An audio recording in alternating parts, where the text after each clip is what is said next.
Sois le bienvenu. On se retrouve aujourd'hui pour parler de la méthode d'inversion dans le cas de variables aléatoires à densité.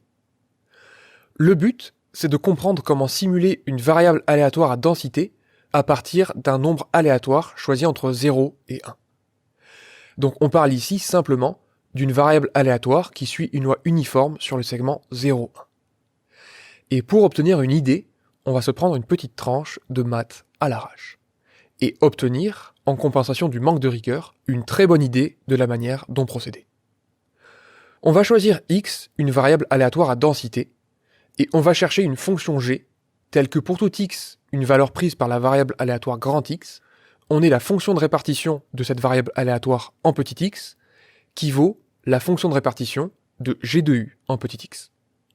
Donc le but, ici très simple, c'est de faire en sorte que grand X et g de u aient la même loi. Puisque à partir de là, si on veut simuler grand X, eh bien il nous suffira de faire g du nombre aléatoire compris entre 0 et 1. Donc comment pourrait-on travailler avec ce terme de droite, probabilité que g de u soit plus petit que x? Eh bien je me dis déjà que j'aimerais bien faire en sorte de dégager le g qui y a à gauche de l'inégalité. Et donc je peux espérer écrire que c'est la probabilité de u plus petit que h de x. Alors h, ça serait une fonction qui resterait à déterminer, et c'est d'ailleurs une question qu'on se pose, peut-on trouver une fonction h qui permette d'obtenir cette égalité?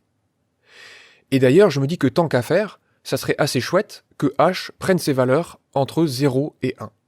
Puisque comme u est une loi uniforme sur ce segment 0, 1, eh bien le terme de droite vaudrait tout simplement h de x.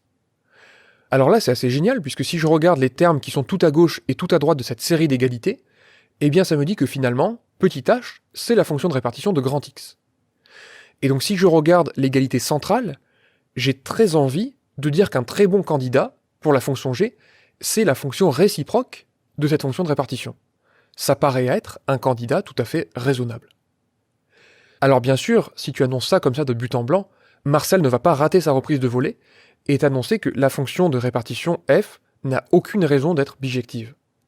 Donc l'idée elle paraît chouette comme ça sur le papier, mais comme la fonction de répartition n'est pas forcément bijective, on va pas pouvoir mettre en œuvre exactement ce qu'on avait prévu.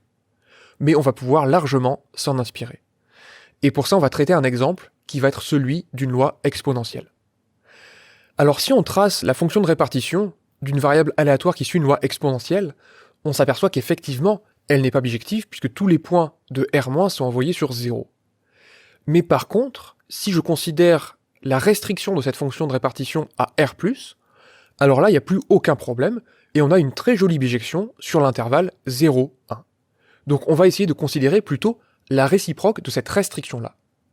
On va choisir lambda strictement positif, et x, une variable aléatoire de loi exponentielle de paramètre lambda. Et on va écrire qu'on démontre aisément que sa fonction de répartition réalise une bijection de 0 plus l'infini, j'ai ouvert des deux côtés ici, mais c'était pas forcément nécessaire, comme on va l'expliquer très bientôt, sur 0,1 ouvert, ce qui provient du théorème de la bijection, dont il faudrait vérifier les hypothèses. Et en admettant que les hypothèses soient vérifiées, ce qui est le cas ici, on va noter G, la réciproque de la restriction de la fonction de répartition à l'intervalle ouvert 0 plus l'infini. Et donc à partir de là, notre but, ça va être de démontrer que x et g de u ont la même loi. Mais cette fois, avec la rigueur qui manquait dans l'idée qui est juste au-dessus.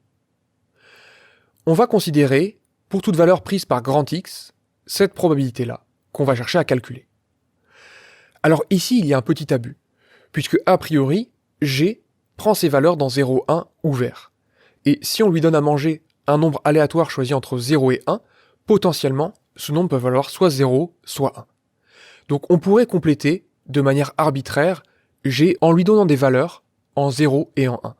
Puisque de toute façon, comme on a une loi uniforme sur 0, 1, les événements u égale 0 et u égale 1 sont des événements négligeables.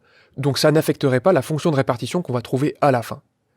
Ici, pour alléger l'exposé, je vais tout simplement ignorer le fait qu'on peut tomber sur 0 et sur 1. Mais j'en reparlerai à la fin. À partir de là, je vais écrire que cette probabilité, c'est la probabilité que u soit plus petit que g-1 de x. Je vais dire ici, pour justifier cette égalité-là, que g-1, c'est une fonction qui est bijective, donc je vais avoir une égalité entre événements et non pas une inclusion, et que si le sens de l'inégalité est conservé, C'est parce que g-1 est une fonction croissante sur R plus étoile, comme bijection réciproque d'une fonction qui est elle-même croissante. Et donc je réalise ici un nouvel abus en disant que cette variable aléatoire, qui suit une loi exponentielle de paramètre lambda, prend toutes ses valeurs dans R plus étoile. Normalement, ici, on devrait parler de presque sûrement dans R plus étoile. Mais je vais l'ignorer à nouveau. À partir de là, il est temps de se souvenir qui était g. C'était la bijection réciproque de la fonction f.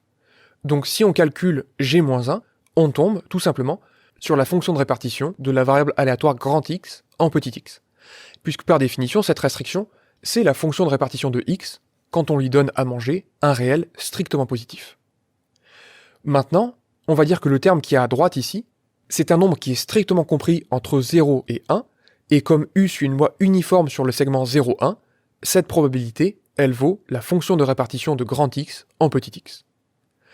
Et donc ça termine cette fois de démontrer rigoureusement le but qu'on s'était fixé dans l'idée, c'est-à-dire que grand X et G de U ont la même loi. Donc pour simuler, il suffirait de faire G du nombre aléatoire choisi entre 0 et 1. Alors ça laisse quand même une question en suspens ici dans cet exemple, c'est du coup, comment obtenir G ? Eh bien on va l'obtenir en revenant à sa définition, en la calculant en tant que bijection réciproque. On va choisir Y, un élément dans l'ensemble de départ de la fonction G, c'est-à-dire 0, 1 ouvert, et on va résoudre l'équation Y est égal à fonction de répartition de grand X en petit x. Si j'exprime la fonction de répartition de cette loi exponentielle, ça me donne que cette équation équivaut à Y est égal à 1 moins exponentielle de moins lambda x. Si j'isole l'exponentielle, ça me donne cette égalité-là.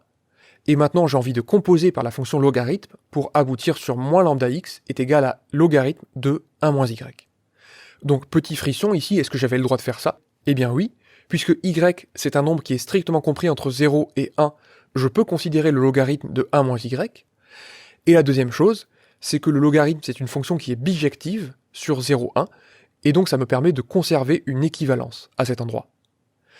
Et maintenant, il ne reste plus qu'à isoler petit x, et de dire qu'il est égal à moins 1 sur lambda, que multiplie le logarithme de 1 moins y. Et donc ça permet de conclure que cette fonction réciproque, c'est celle qui a y, un élément de l'intervalle ouvert 0, 1, associe moins 1 sur lambda, que multiplie le logarithme de 1 moins y.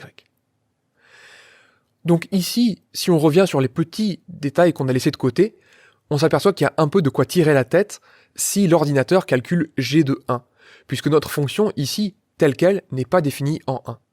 Mais à nouveau, la solution, ça serait par exemple de poser g de 1 est égal à 0 et g de 0 égale 0 d'une manière complètement arbitraire, et ça n'aurait aucune influence sur le fait qu'on simule bien la loi de x, puisque ça n'aurait aucune influence sur sa fonction de répartition. Et donc on va conclure, en termes un peu d'informatique, on va dire que comme grand X et moins 1 sur lambda, logarithme de 1 moins grand U ont la même loi, alors en utilisant le langage Scilab, par exemple, la ligne de commande moins 1 sur lambda que multiplie logarithme de 1 moins un nombre aléatoire compris entre 0 et 1, ça permet d'obtenir une simulation de X. Pour terminer, je vais te proposer un petit résumé. L'idée fondamentale, c'est cette égalité, ici.